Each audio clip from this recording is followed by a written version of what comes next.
What is going on, Patriot Nation? Thank you for joining me again this week on Musket Fire's YouTube channel. Unfortunately, here today we got to talk about a loss. I don't know that many of us are we really that upset? I mean, most people thought that the Patriots weren't going to win that many games this year to begin with, so maybe we shouldn't be that disappointed. But I think after they did so well against the Bengals, we kind of thought that they were going to do that again this week. But unfortunately, the biggest issues that we knew from the roster reared their ugly head against the Seahawks in the Patriots home opener, and they lost in overtime. So we're going to talk about that today. We have a ton of stuff about the entire game leading up to and all of the fallout from everything that has happened this weekend over on musketfire.com. So be sure to check that out. We'll definitely have some more content going up tomorrow and Wednesday. And then, of course, we're on a quick week because they play their only primetime game of the 2024 season this Thursday against the Jets. So we're going to have to quickly move on. You know, you take this loss and we're on to Cincinnati, the way that Mr. Belichick used to say. This time it's Aaron Rodgers' Jets. So before we get into that, though, we have to reflect upon what they did against the Seahawks, or what they didn't do, rather, against the Seahawks on Sunday. And let's just look at the numbers first, because even though it doesn't tell you the whole story, it definitely tells you, quite a bit about it. So let me get my notes here. There we go. So we know that the Patriots lost in overtime. They went down to 20-20, and then the Seahawks won by a field goal. Let's not even talk about that yet. 23-20, and Geno Smith had a fantastic day. There are a lot of people who are not, the biggest supporters of Geno Smith because of his up and down career, but he's definitely been fairly good for the Seahawks since he got there a few years ago, and he won the starting job over a few other quarterbacks that they brought in. So, I mean, they like him enough to keep him around, which some people thought wasn't going to happen after Pete Carroll was booted, but that has not been the case so far. So he was 33 of 44 for 327 yards and a touchdown. So he was throwing all over the Patriots defense, which that's also not a great position for the Patriots to be in, especially when, we're supposed to still see them having a dominant defense, and that's supposed to be the better side of the football. Racking up over 300 yards after a week that they kept Joe Burrow under 200. Not fantastic. They were down Kenneth Walker III, which I think, we went into this game thinking that was going to be a positive, and it certainly was. I think that they missed him in their lineup, and they have a good back behind him in Zach Charbonnet, but he's not Kenneth Walker. There's a reason why Charbonnet is the backup and he is not the RB1. So he totaled 14 carries for just 38 yards, but he did get a rushing touchdown. And the only good thing I would say coming out of that is that he was held to just 2.7 yards per carry. So the defensive line was good at stopping the run for the most part and limiting Charbonnet, obviously, just not good enough to keep him out of the end zone. And then we know that DK Metcalf had an explosive day. Him and JSN both had fantastic days. Metcalf had 10 catches for 120 yards, 29 yards, and a 56-yard touchdown, which was a miscommunication between Christian Gonzalez and Kyle Duggar. Duggar took responsibility for the miscommunication. I don't know if that was just him being polite, if that was him because he knew that the stat sheet was going to say that it was him. But I think if you really watch the moment that this happened, I would say they shared responsibility in this, because I don't think you can just keep Gonzo out of that at all. I think that they definitely shared responsibility in that mess up. JSN, also Jackson Smith-Njigba, one of the top receivers in the 2023 draft class, he went off in this game. He had 12 catches for 117 yards. There was just no stopping him on Sunday. So that was unfortunate. The good thing is, I guess, didn't get a touchdown, but obviously it wasn't enough anyway because the Patriots were not able to win. Flipping it over to the Patriots offense, Jacoby Brissett had another mediocre game. He was 15 of 27 for 149 yards and a touchdown, which went to Jalen Polk, which was his first touchdown of the game and of his career. Both running backs had fairly good days. We had Antonio Gibson finally have his breakout game. He had 11 carries for 96 yards. Then Ramondre Stevenson had 21 carries for 81 yards and a touchdown. It was also the Hunter Henry game. The Hunter Henry that we have grown to love and miss because we haven't seen it in a couple years. He had 8 catches for 109 yards. So he was basically the Patriots' only pass catcher. He was basically the only one that was able to do anything positive in the passing game. Not to mention, it was also his first 100 plus yard game in his entire career. So he's only ever had one other game where he ended with 100 yards exactly. This was his first game that had more than 100 yards, and they're going to have to keep utilizing him in that role because they did use Austin Hooper a couple times, but Henry was able to make the plays, and we've seen what he is able to do in a Patriots uniform since he signed in 2021. And if they're not going to involve the wide receivers as much, which that didn't look to be the case in this game, then Hunter Henry is going to have to be fed the football. As far as receivers go, this has been a conversation that I think is going to continue until we see a drastic change. Jalen Polk was 2 of 4 for just 12 yards, and KJ Osborne was 1 of 2 for 7 yards. So the wide receivers on the Patriots totaled 3 receptions for 19 yards.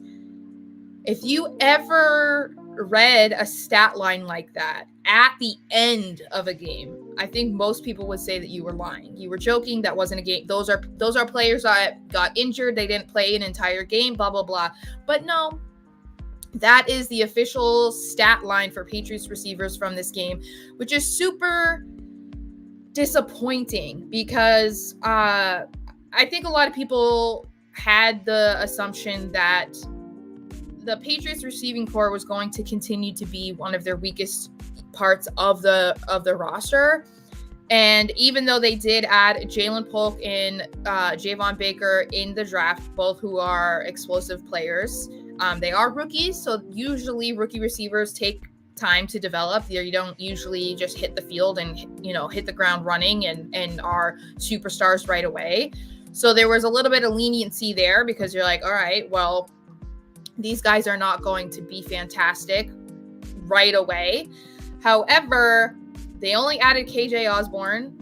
We have Kendrick Bourne on IR, and there was a lot of talk about them not doing enough to improve the receiving core for any quarterback to thrive. And I think, we saw them try to go after Calvin Ridley, which didn't work. We saw that they tried to go after Brandon Ayuk, which didn't work. So that was an indication of they are aware that they have solid pieces in their receiver room, but not the go-to guy that most teams need at this point in the NFL. And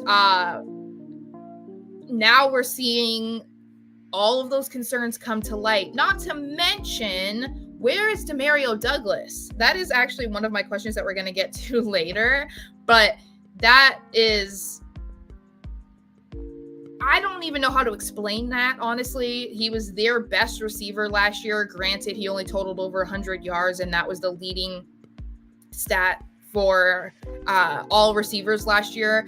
But he was a rookie. He's 5'8". He's a slot receiver. So I think that was impressive. And the fact that they haven't incorporated him at all, I think he's only been targeted 3 times, and all of them came in week 1. That's a huge problem. So not great, not providing a lot of optimism heading into the rest of the season, especially with, the Jets and the Niners and the Bills twice and like all of these hard opponents coming up.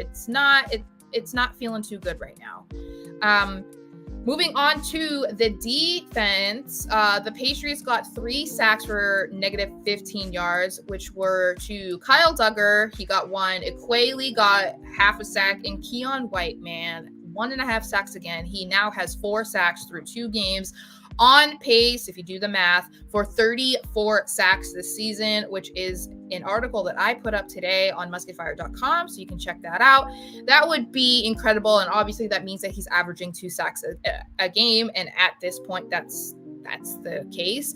And when looking at all of the numbers and the Patriots pass rush rate, it's not great. If you took Keon White out of it, they'd be doing nothing, like basically nothing. So he has a huge opportunity to fill the shoes of Christian Barmore and Matthew Judon, and so far he's doing that. And I really hope that they can either, they're going to be able to have Christian Barmore, you assume, at least in 2025, likely that he's going to miss this entire season. And that will be a huge improvement, obviously, for White to pair up with Barmore. But there's a lot of concern, like, should they add another one? Should they add another pass rusher? I think that there's an argument to be made there. Everybody's focusing on left tackle, which is completely fair, but that defense, they want to keep this dominant defense. it can't be a dominant defense run through one guy. That's not a recipe for success. So definitely keep an eye on Keon White. I think he's going to be a superstar. It looks like he's already a superstar in the making at this point. So that's an exciting development this year. Something that I would say we did not really expect after his mostly forgettable rookie year, but I think it's awesome to see that. Even getting some kudos from Bill Belichick on one of his new shows. Then the Seahawks, they got 3 sacks for negative 24 yards. It was Mafe, Leonard Williams, and Byron Murphy. He also got credited with half a sack. So I think that this doesn't tell you the whole story either, because the Patriots offensive line was just a disaster. And I think we were kind of waiting for that to happen. It was inevitable. And it's unfortunate that it only took one game for us to finally see it. But I'm hoping that they can kind of figure it out. There's a lot of issues at left tackle because Okorafor is questioning if he wants to play football anymore. Vidarian Lowe just got hurt yesterday, and we don't know the seriousness of it, but he did not return. So now we have Caden Wallace, who is a rookie right tackle, in to play left tackle because that was the whole reason why they drafted him. So it's not ideal. And then they had to they actually signed Michael Jordan to the main roster today because they added a couple players to the practice squad, and because of the injuries, they had to bring more depth to the main roster. So we're definitely going to be seeing a lot of iffy play out of the offensive line. And the thing that's kind of tricky about this is that the Patriots are kind of in a weird spot because the solid offensive linemen are not typically players that are up for trade. It just doesn't happen because it's so hard to find players that are good on the offensive line that help elevate the offense and the success of the offense, that once you find them, you don't want to get rid of them. So the Patriots have basically no options in that regard because people are like, oh, well, they need to go find somebody. But who? Unless there's a lineman out there that is like holding out because he wants a massive contract and he's not getting it, and the team that currently has him doesn't want to give it to him, there's basically no option for them to trade. There's nobody there. And when you look at the free agents that are still remaining, obviously if they're still remaining, heading into week 3 almost, they're probably not that great at their job, and that's why they have been passed up, and we're in the middle of September and they're still unsigned. There's a few that maybe would be solid, like I know David Bakatari is still unsigned, but would be quite a risky signing because he's coming off of so many injuries over the past 3 years. I think that he hasn't played like a full season since 2020, so Obviously, his veteran experience would be a great addition to the Patriots' inexperience, because most of their players outside of David Andrews and Mike Onwenu, they're rookies or, haven't played more than 1 or 2 seasons. But that's still risky. Otherwise, all of the others are questionable, and they would be more so considered depth pieces than immediate help in a starter. So I think that's kind of part of the conversation that people are not acknowledging. Like, they think that it's just easy to go out there and, oh yeah, they could just go and add this person or go and add somebody, blah, blah, blah. No, that's not going to happen. It's just not going to happen, unfortunately. So, let's see. I hope we do better on Thursday as well, Nathaniel. We'll talk about the secondary in a minute, so I don't want to get there. He also says that he doesn't think that Jacoby starts the entire season. So, okay, I'm kind of conflicted on this because I think that he's getting a lot of blame for the state of the offense, and he certainly deserves some of the blame. Like, I don't disregard that at all, but I think that people are really overlooking the offensive line and how their inconsistent performance is a huge chunk of why Jacoby Brissett is playing the way that he is. Obviously, when you watch the tape, he might have some, solid protection on a play, and he overlooks, 2 receivers that are wide open, and he tries to throw it somewhere else. So, like I said, there's definitely ways to blame Brissett, but I do think that when you're not feeling comfortable with your offensive line, like, that's going to lead to mediocre play, and that is what we're seeing. I also think the play calling comes into effect for this argument, because why are they focusing so much on the run game when clearly you can't do that every single week? You can't do that against a team like the Seahawks that have one of the best defensive lines in football. It worked a little bit for them yesterday, obviously, because both Ramondre Stevenson and Antonio Gibson got close to 100 yards, but there's a reason why they had to go with Gibson, because they were shutting down Ramondre for a good chunk of the game. So there's definitely questions about Van Pelt not including receivers. Like I said, we're going to talk about it shortly, but Demario Douglas is he's non-existent this year. So there are definitely factors that are impacting Jacoby, and I think that deserves to be talked about. Hey, Chris, what is going on? He says, sadly, the offensive line showed a mess they are. Yes, and until the Patriots fix that, I would not risk May. Yeah, I think that's because I realized I didn't really answer Nathaniel's question. So I don't think that they're going to put like most of the blame for what is happening right now on Jacoby. I think that the coaching staff in Mayo, they're very aware of all that is going into why we're seeing what we're seeing from the offense. So I don't think that they're just going to punish him unless he starts throwing a bunch of interceptions or turning the ball over or something like that. I think that what we've seen from, talk about, I'm going to write about this and actually get this up tomorrow. So if you want to check it out, check out musketfire.com tomorrow morning. But the Bryce Young situation in Carolina, I think that's a perfect example for why people are advocating to keep Drake May on the bench, because they drafted Bryce Young first overall, and they immediately threw him into the fire when they did not have an offense to help him thrive, to make him succeed. He was brought in to fail. Granted, I do think that the Patriots are in a much better situation, and you could even argue that Drake May is a better quarterback than Bryce Young. However, they don't have an offensive line that's even suitable to help Jacoby Brissett. And he's a veteran and has been behind a lot of bad offensive lines. And the NFL is a completely different animal than college. These are grown men, some of them who have been in the league 5, 10, 15 years, going against Drake May. Like, I just don't know that that would be great. And now the Panthers are, after a terrible season last year and a terrible start this year, they're benching Bryce Young.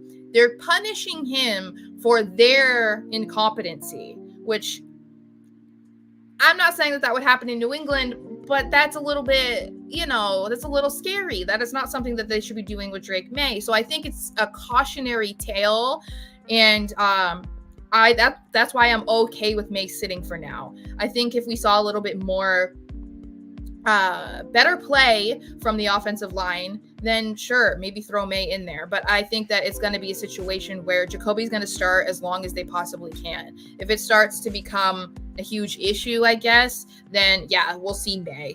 And that might even be the plan anyway, because of how they've been divvying up reps. They said that they were giving 30% of starting reps to May, which makes it seem like, okay, is there a plan in place? Like, you want him to be a starter at some point this year. A lot of people thought that he would be coming in later in the year, maybe once they're eliminated from the playoffs, or, if there's like a blip in the schedule that maybe is a few easier teams.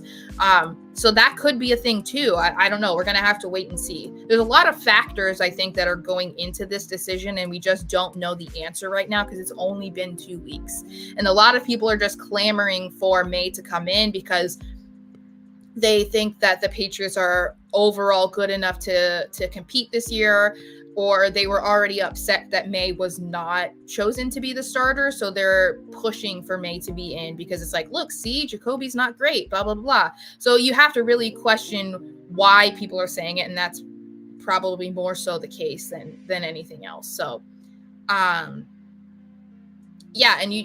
Jones. A lot of people will bring up the argument that Drake May is probably a better quarterback than Mac Jones and has a much higher ceiling. And I think, it's a fair argument to make, but at the same time, when Mac was brought in, he was not brought in for, with an offense around him that was suitable for a rookie quarterback to thrive. Granted, he took the team to the playoffs, right? So it's like, all right, cool. However, the next season, he lost his offensive coordinator, lost like half of the coaching staff that he worked with because for some reason, Belichick allowed McDaniels to poach like half the coaching staff to go with him to Vegas. And then a year, you have to deal with Matt Patricia and whoever else. Then you get another brand new offensive coordinator who's still trying to do stuff that he did 10 years ago. Like, it was a mess. So there are a lot of reasons to keep May on the bench. And I think people just need to accept it at this point. Like, just embrace it. We already thought that this season was going to be a wash. And I get it. Week 1 got you excited. Maybe week 2 got you a little bit excited because they only lost by a field goal. But I think we need to also just be realistic. We didn't think this season was going to be anything. We knew that it was going to be kind of a transitional rebuilding year.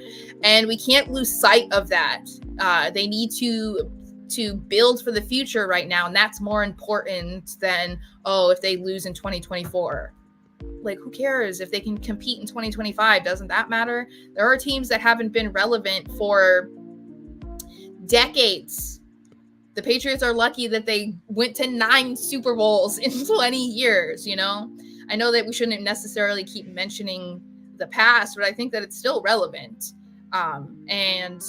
So let's move on to some of the good. So there was some good. I know that a lot of people are going to say it was a loss. There is no good. No, there is good. I think that this narrative that if you lose, there's nothing good that you could say, or everybody sucked, whatever, that's ridiculous. So one of the good things from the game, of course, was Christian Gonzalez. There is an argument to be made, as I stated earlier, that he deserves partial blame for the miscommunication with Kyle Duggar that led to the 56-yard receiving touchdown by DK Metcalf.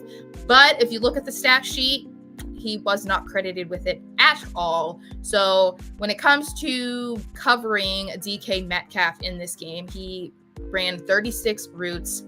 14 of them were in man coverage. Christian Gonzalez only allowed 3 catches on 7 targets for 24 yards. 24 of his 129? Was it 129? Yes, 129 yards. So another fantastic showing from Christian Gonzalez, but I do think that we need to remember that one mishap, which would be like one of the only mishaps that he has had in the, his 5th and a half game in the NFL. So he has shut down some of the top guys in the league. We had him start with, Tyreek Hill, Jalen Waddle, AJ Brown, Who else is he? The other Eagle. Yeah, why am I brain farting? I'm having a brain fart right now. But he has done a fantastic job. He shut down Jamar Chase last week.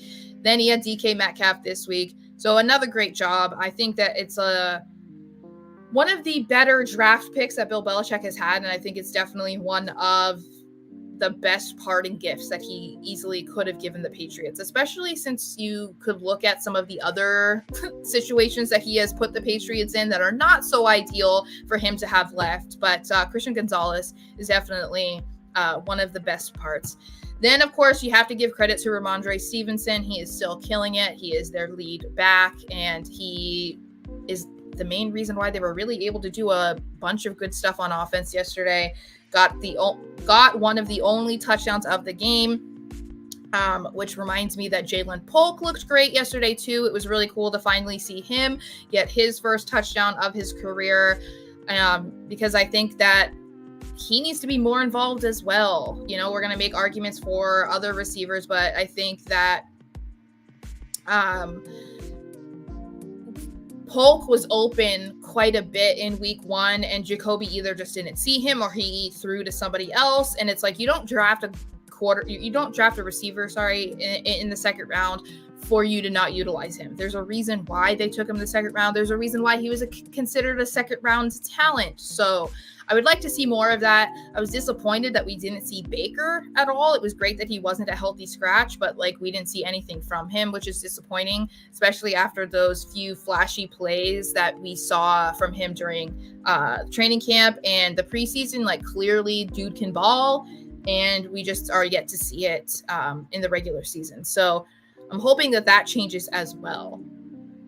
Unfortunately, though, there was quite a bit of bad as well. We need to talk about that. And one of them was the Patriots offensive line, which, that's probably going to be an issue all year round. So we're going to have to talk about it almost every week, which is not fun. And I don't want to put that out there. However, it's just reality. The Patriots offensive line has been a hot mess.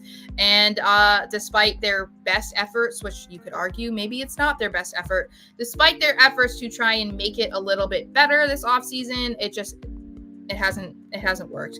I think that a big factor would be City So being sidelined. That's not ideal. Cole Strange being out. That's not ideal. And their decision to bring in starting right tackles, whether it be, spending their entire career in the NFL as a right tackle, or they spent their entire college career at right tackle, bringing them in to try and switch them to left tackle just doesn't make any sense to me. It feels like these are a bunch of guys that never played football making decisions, and they don't understand that it's not just switching sides.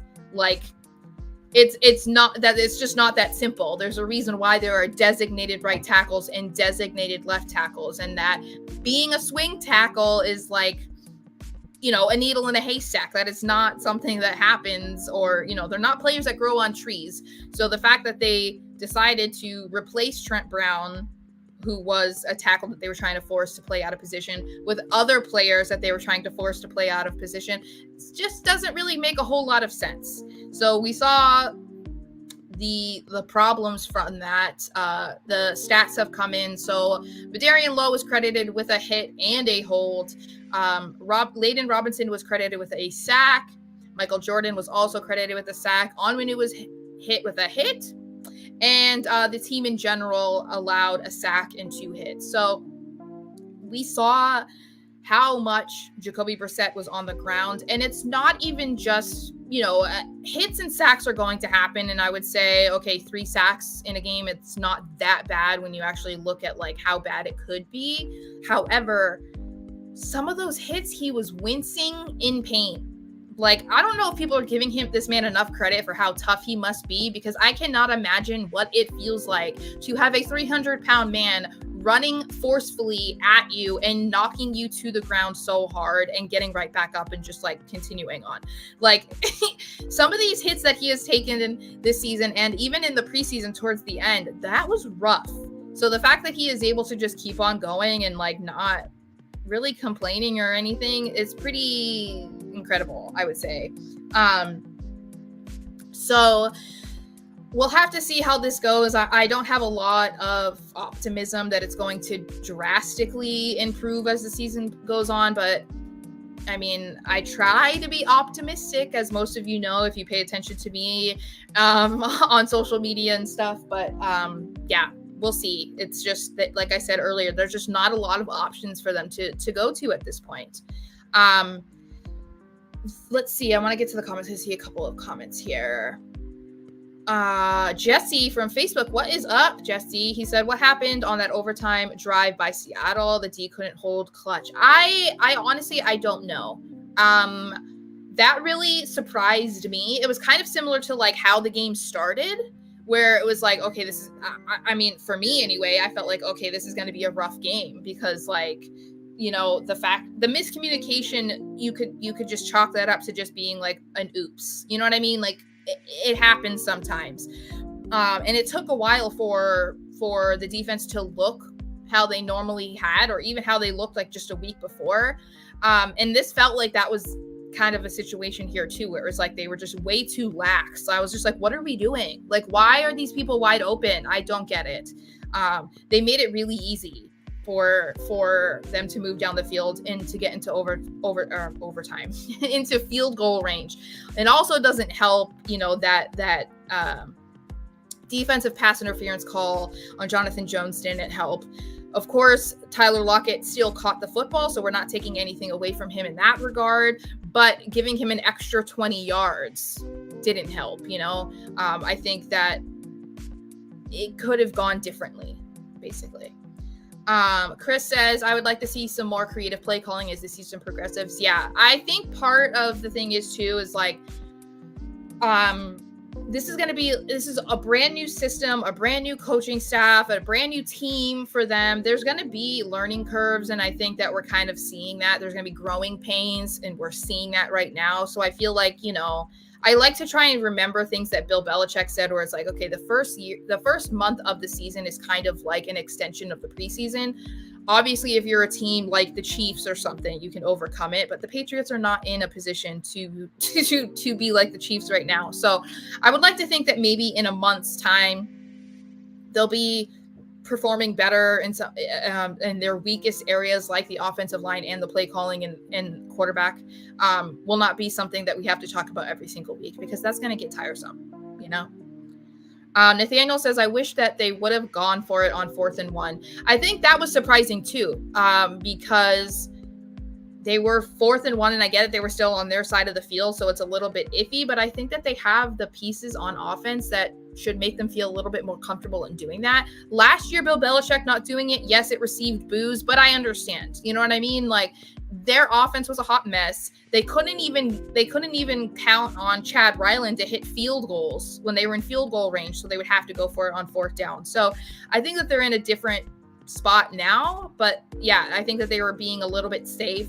And we also have to remember too, that blocked field goal, that sucked, because if they had gotten that, the Patriots would have won, you know, like, so it's little things like that, you know, I think that people kind of overlook. It's like, okay, yeah, they're 1-1, and oh man, that loss to the Seahawks sucked. And there was a lot of bad from that game. However, they were one blocked field goal away from winning, you know, and it never would have gone to overtime. All of the issues would have still been there, but it's a much different start to the week, coming off of a 2-0 start than a 1-1 start, if that makes any sense. Let's see. I think there's some more. I think I have some more bad. Yes. So there is an issue that people are talking about too. So there's definitely a fair argument to be made about Jacoby Brissett, and maybe he's holding onto the football too long. So there are situations where the offensive line is doing good. You know, they're doing a good enough job that allows Jacoby to hold onto the football. The problem is, on his first sack, he held the ball for 4.7 seconds. That is a long time. That's a long time to expect your linemen to keep people away from you.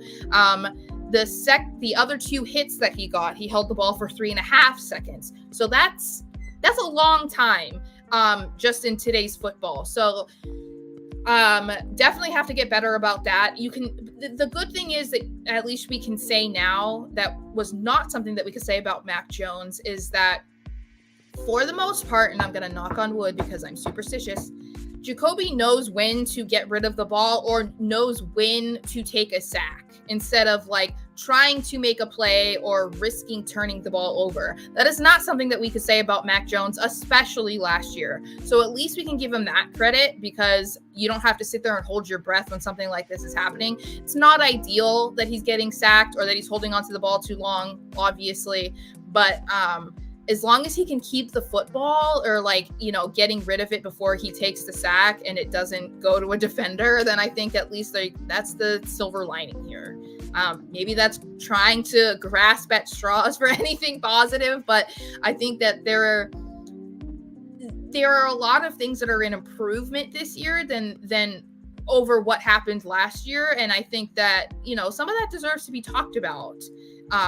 It might not be a situation that we want the Patriots to be in. It might not be a situation that we're happy that the Patriots are in, but there are things that are in improvement, you know, and that might not be saying much, but you know, I try to be as optimistic as I can, because football can dominate your brain. They can ruin your week. It can ruin your day. And I don't like to let that happen, you know?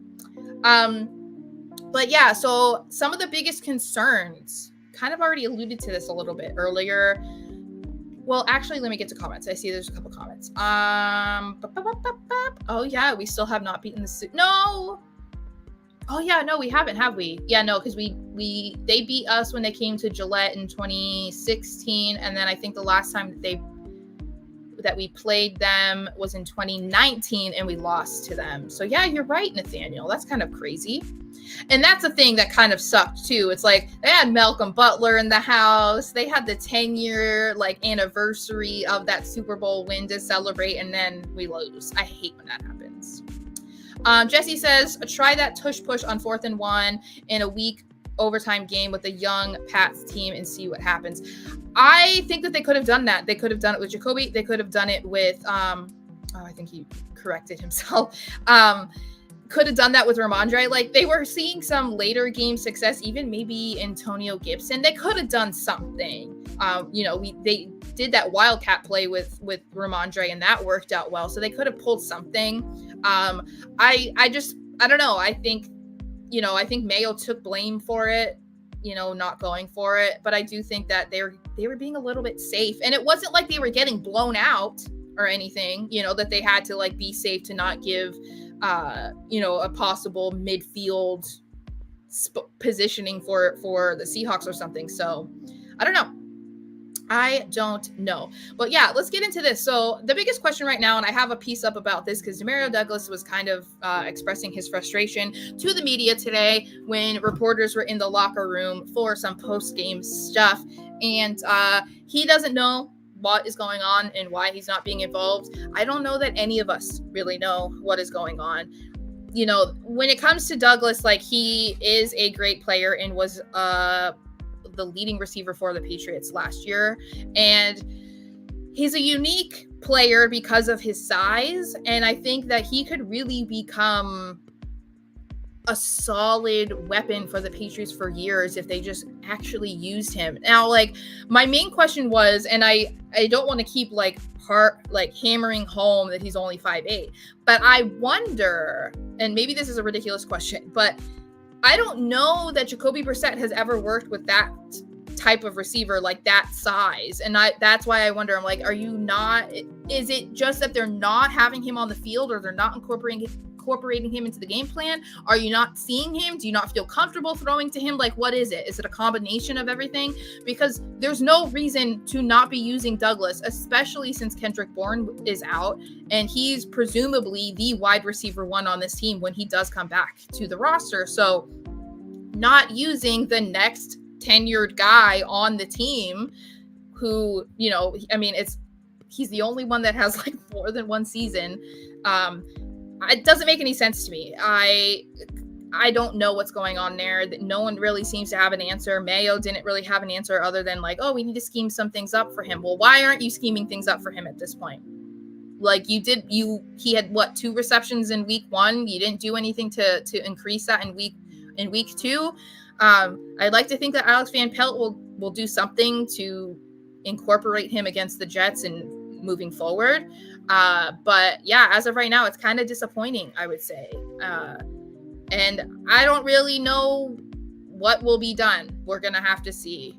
But the other question I have, I mean, I think everything is on defense, or I'm sorry, on offense, even though Keon White is like, oh, the offense did what they needed to do. Did they? I don't know. Can the offensive line be fixed? And if it can be, how can it be fixed? I think that is a question. I think they're going to have to rely on the players they have, or they're going to have to hope that maybe somebody that would be somewhat of an upgrade for them gets released, or I don't know, somebody on the practice squad becomes a star in practice. I don't know. It's, as I said earlier, for those of you who were not here, it's really not easy to improve an offensive line in the middle of the season or near the end of, the off season, because all of the good players have already gone. Then they also are not traded. So the Patriots are in a weird position because they basically have to stick with who they have, or they have to try to pick up like the players that already got released by somebody else and hope that they can become something for them. So that's kind of the case that they're in. I mean, they already signed Michael Jordan to the 53-man roster, and they still have a few offensive linemen on the practice squad that might be able to come in, become something. But it's a problem. We knew it was going to be a problem, and is already showing to be a problem. So I think that this is probably an issue that's not going to be fixed until next year, when they're probably going to take a left tackle in the first round, which I think, nobody can really get mad about that.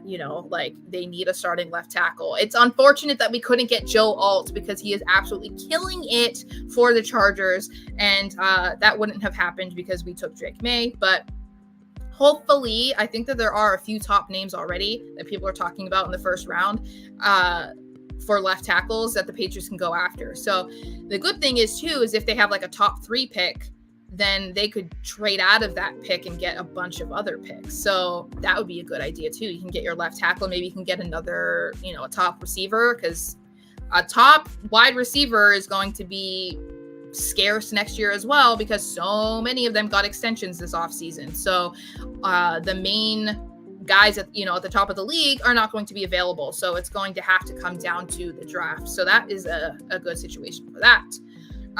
But otherwise, I think we're just going to have to be patient and just pray that this new coaching staff can turn this around, that Caden Wallace is going to thrive as the starting left tackle, much in the way that a lot of analysts and coaches have said that he could be.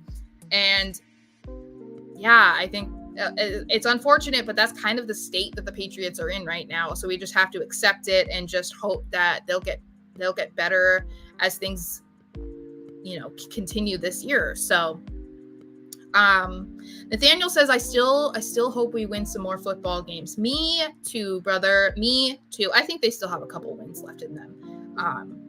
I mean, like I said, they were a blocked field goal away from winning against the Seahawks. So when you take things like that into consideration, it's like, okay, well, they could maybe beat a couple other teams. So we'll see. Fingers crossed.